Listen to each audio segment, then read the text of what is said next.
Ayan, good morning guys. Good morning. Sabay tumunog yung dalawang rep.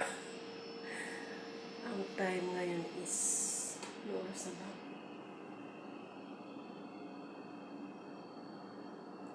4:40 in the morning or so.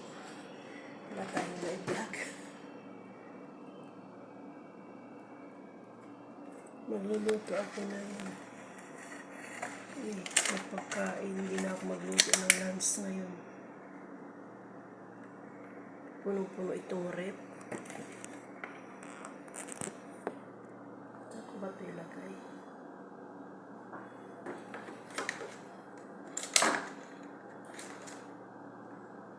Ano nangyari sa rep? Bakit natulog? Kuha lang ako ng itlog.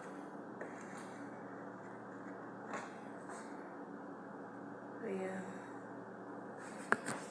Ito ay almusal ng aking amo. Kasi nagigising siya ng 5:30. Siya pumapasok. Ayan, wala akong ma-vlog. Kaya, ito muna. Hindi naman pwede kasi na puros music tayo. Na hindi tayo magpapakita sa atin. Ayan, nalaga muna siya habang ako'y magkakape.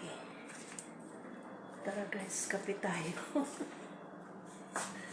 Ayan. Paano ba magtimpla ng kape? Ang likot ka. Ayan.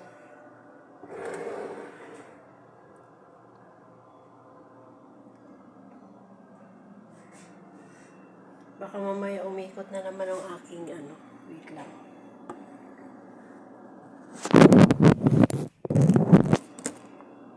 Ayan pala.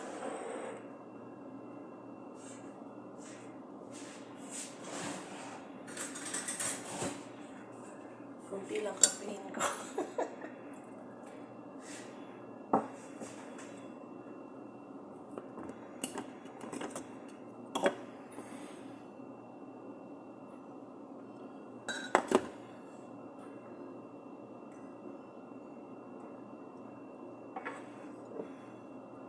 Ayan.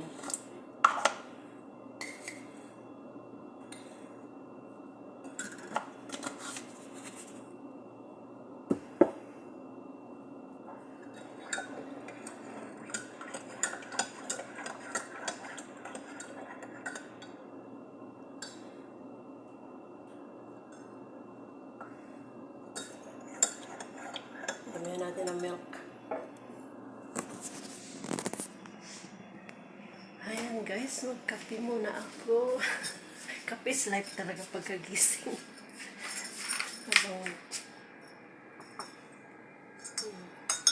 At ako'y, ang aga ko nagising, actually, mga 3 o'clock or 2:30. Hindi na ako nakatulog kasi nga, namalansya na ako. Kasi nga, tawag doon. Ang aga ko natulog kagabi, ang aga ko talaga naantok kagabi. Kaya maya, maaga rin ako antokin ulit. Ayan, di ba? May biscuits so dyan, kaya lang sobrang tigas. Kapit tayo.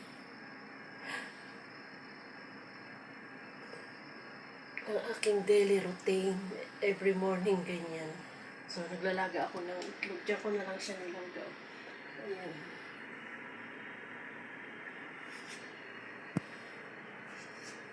Tatlong piraso.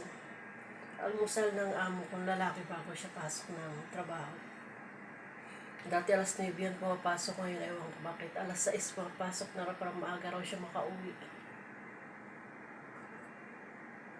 Papabili ako ng sabon at wala na akong sabon na powder liquid at hand soap. Ano ba? Minsan ginagalitan ako kasi paisa-isa ako magpabili. Kaya dapat isahan na lang, kaya tamad dyan magbili. Ang sarap, kape is life. Kape is life. So mamaya siguro, hindi ko alam kung ako ang maghahatid sa alaga ko. Malapit lang na yung school nila ngayon, kaya sandali lang ako maghatid.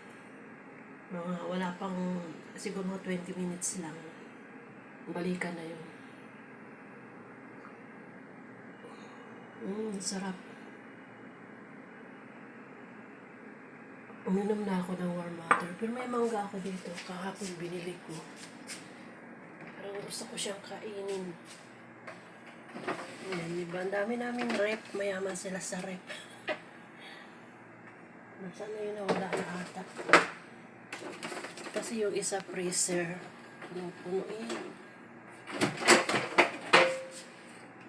Tapos itong isa sa mga mix. Ito naman. Yan. Vegetable. Ito yung mangga ko, guys. Kainin ko siya. Binili ko siya kahapon kasi parang mukha siyang matamis. Pero kinain ko yung isa kahapon, matamis naman talaga siya. Mukhang matamis, pero matamis naman talaga siya. Hindi ba kakainin ko siya? So mamaya, pag ako ang naghatid sa sa isa kong alaga, kasi minsan sumasabayan siya sa kapatid niya, so hindi ko na kailangang ihatid. Tapos dinadrop na lang siya sa school ngayon. Kakausapin ko yung driver kasi naawa rin ako kahapon. Sigaw-sigawan siya nung babae. Ay ko napasok na kalano. Dahil nagpadala siya ng pera. Alas 9 naman. Bukas na yung bangko. So, pumunta siya ng bangko. Alas 11. Alas 11. Kailangan niya pumunta ng school. Sunduin yung isang alaga. Yung lalaking bata. Tinawagan siya. Nasa bangko siya. Siyempre nangangapa pa siya sa schedule ng kanyang pagdadrive. So, mamaya i-briefing ko siya, pakinggan niyo. Pag ako ang naghatid ha. Tara, kape muna ako. Ayan ang aking malunggay. Mataba na siya. So, hindi ko muna siya pinipitasan para hindi siya mausog. So, ayan guys. Ang ganda niya, green na green siya. Sana lumaki siya. Ayan guys, kausapin ko muna yung driver kasi nangangapa pa siya, so hindi pa siya marunong mag-Arabic gaano, at saka English, mahirap din siya mag-intindi, kaya English Carabao yung aming usapan ha. Ayan, kagagaling ko lang namin sa school, hinatid ko yun. Kasi yung babae, hindi pwedeng, ayaw nila na walang kasama, na driver lang, kaya pinapasamahan sa akin. So ayan, pauwi na kami. Kakausapin ko siya para alam niya.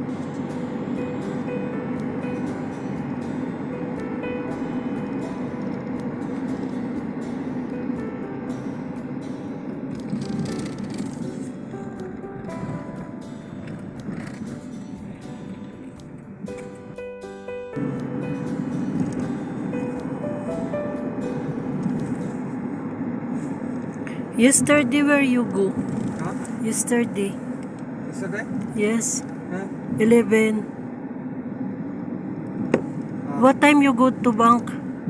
11 go, but I for Arabi ज़्यादा माफ़ी मालूम अलवेरा madam Yusuf Kalam 11:45 yesterday is Monday, Saturday, Sunday.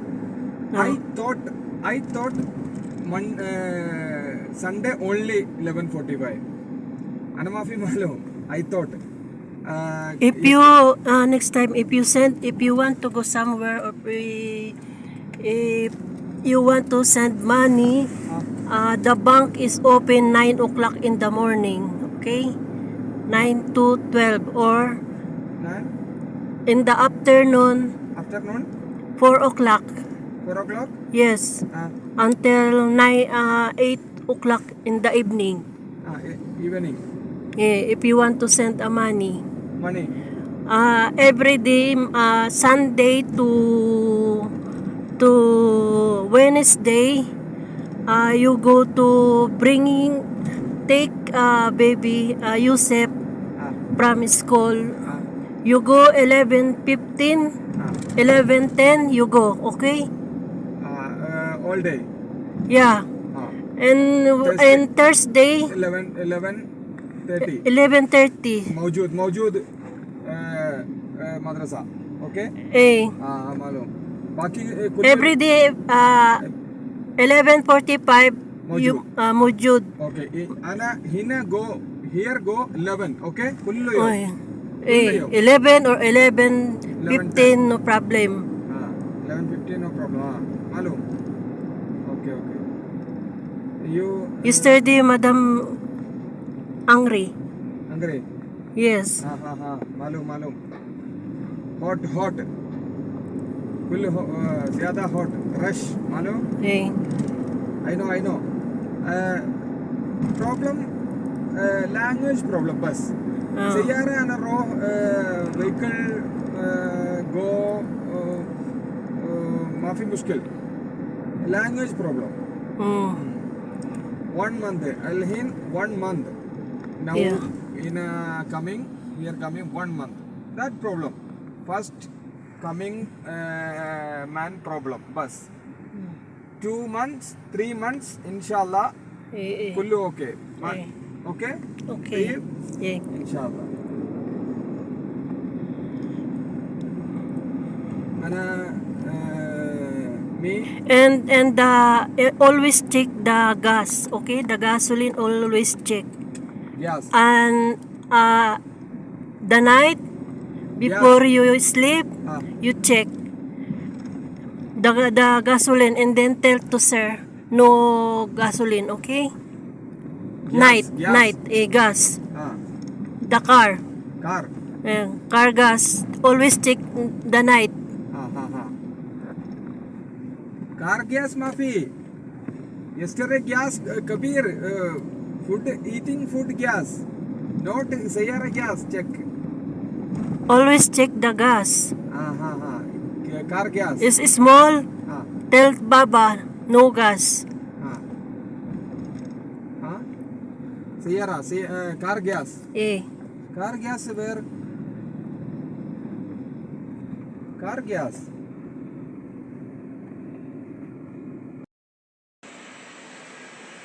So, ayun na nga guys, nandito na ako ulit sa bahay. Ayun, sinabihan ko na yung ano kasi hindi raw niya alam. So, medyo nagkaintindihan naman kami ng konti. Di ba narinig nyo naman?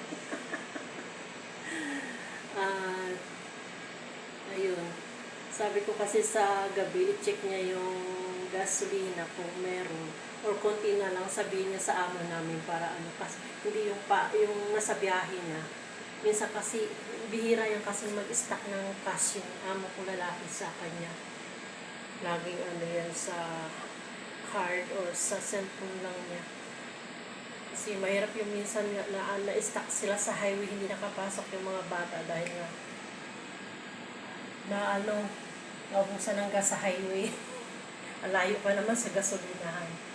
So, buti na lang tumabait din isang binata, sinundo sila doon sa gitna ng highway. So, yun, hindi nakapasok. Ayun, kakahatid ko lang ng alaga ko. Hindi ko na binidyo. So, sinabihan ko na rin yung driver na dapat niyang gawin para nangangapa pa raw siya ng 1 month. Totoo naman yun, di ba? So, hindi naman, kaya sabi ko sa amo kong lalaki, hindi naman yan, basta-basta, hindi naman kagad yan na matuto ka agad. So, dahan-dahan, kahit tayo nga, di ba, pagbaguhan. Kahit ako rin nung baguhan ako dito, so almost 1 year bago ako naka-adjust. Lalo na hindi pa siya gaano marunong sa Arabic. At hindi niya alam yung gas. Kasi yung last na driver gas, ang tawag niya ngayon, ang tawag niya sa gasolina is Petron. So yun, sabi ko i-check niya So yun lang guys, thank you for watching. Back to work na ako. Bye-bye. Maraming salamat.